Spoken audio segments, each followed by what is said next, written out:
Hello everyone. The famous American poet Walt Whitman once said, "Keep your face always towards the sunshine, and the shadow will fall behind you." I think, this quote best suits the present situation. Now let's forget about all the other, factors that are troubling our mind right now and focus on our studies. So I am here as your teacher for the paper Ways with Words. It's a general English paper which is popularly known as A02 paper of Calicut University. And I am Sandra Juliet Jose from the Department of English. And I'll be dealing mostly with the, you know by now that you have got 4 different modules in the textbook Ways with Words, and I am focusing more on the poetry part. Okay, so that is the kind of introduction that I want to tell you. We'll start with very simple poem which most of you are familiar with, I believe. The poem is Once Upon a Time by Gabriel Okara. So he is Gabriel Gubang Okara. So I think most of you have studied this particular poem in your school, and when the same poem, when it is prescribed in your college level, it has got some sense to it, I believe. Okay. So this is like an introduction class where I just want to give you the kind of a feel. Okay, so nothing more. I am not going to start with the poem today. So before I start, I would like to give a kind of an introduction. Okay, so as I've told you, this is a poem that you have already studied in school, and when it is prescribed for you in the college level, okay, it has got some meaning in it. It actually asks you to have a better understanding of the context of the poem.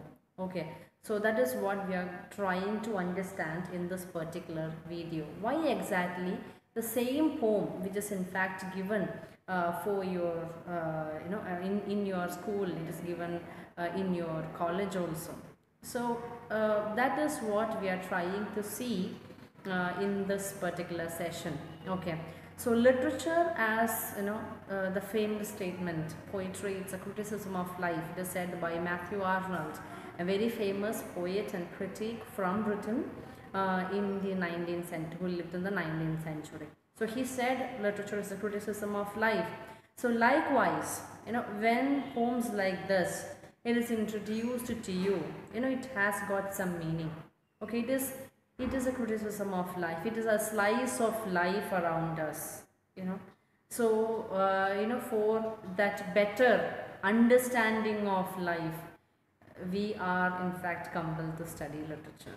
Clear with that? We get to know about, why exactly we are watching movies, When we watch movies, we get to know about, certain lives, certain personalities, certain characters, we are getting familiar with them. So that is the significance of movies. It is not just about entertainment.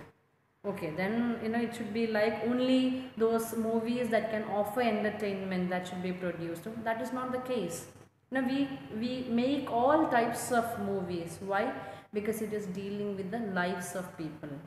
So prior to the arrival of films, or the films became very popular, prior to that, it was the same purpose that the films that are doing right now, or the short films, in your times, that are doing right now, it was done by literature.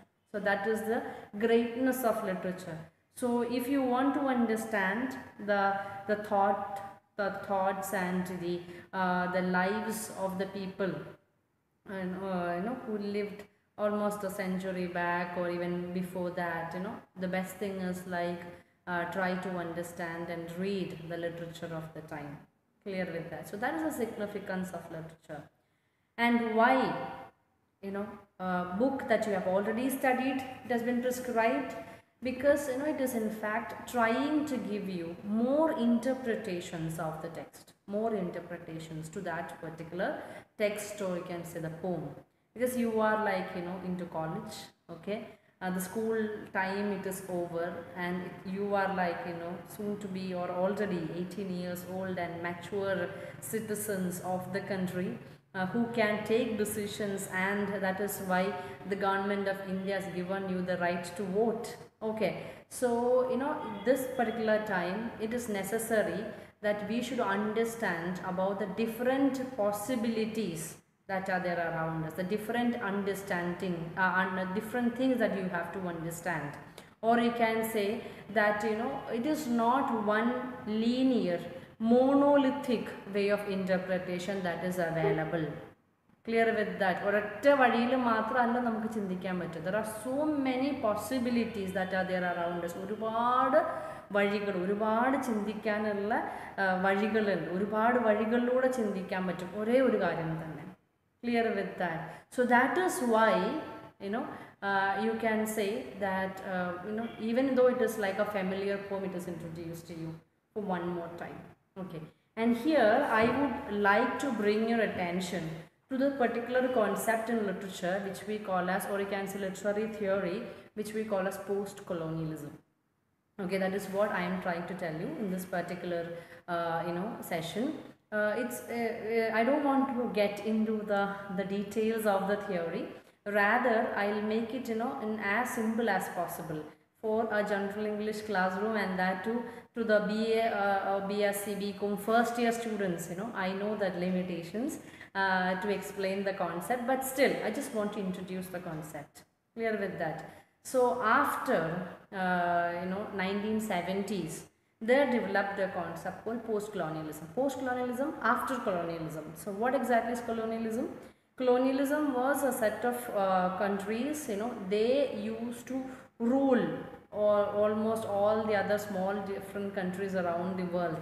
കുറച്ച് രാജ്യങ്ങൾ ബാക്കിയുള്ള രാജ്യങ്ങളുടെ മുഴുവൻ മേളിൽ അധികാരം വെച്ച് അവരെ മുഴുവൻ ഭരിച്ചുകൊണ്ടിരുന്നിരുന്ന ഒരു പീരീഡ് ഉണ്ടായിരുന്നു. That is what we call as colonial period.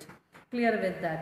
So what we are talking about is like a period after that. We have come out of the clutches of those colonial periods, okay, powers, and we have more or less become independent right now.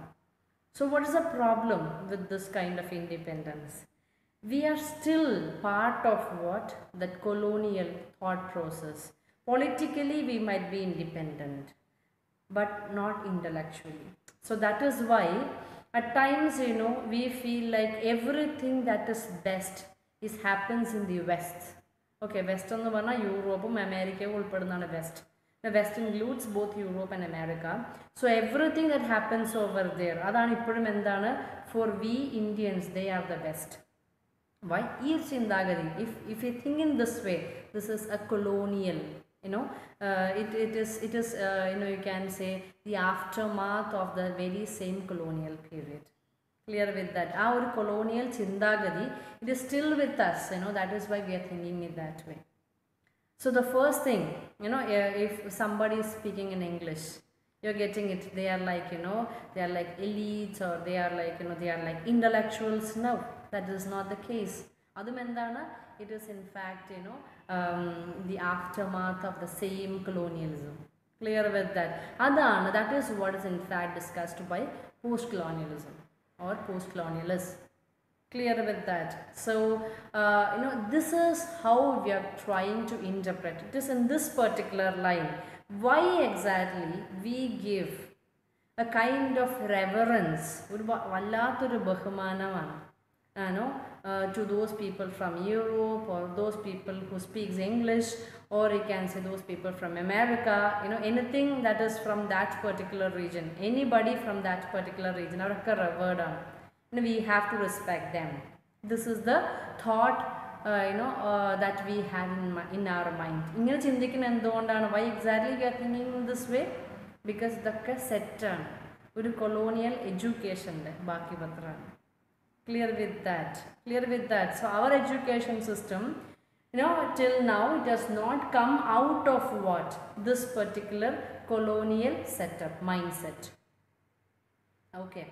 So that is what I would like to discuss over here. We are trying to understand what exactly are the elements, that are there around us, which are still colonial. which are not Indian or which are not native. Okay, so that is what we are trying to discuss in this particular poem. So I just just wanted to introduce the concept of post-colonialism and nothing else. So that is what I did in this particular video. We will continue in the next session. Okay, thank you. God bless.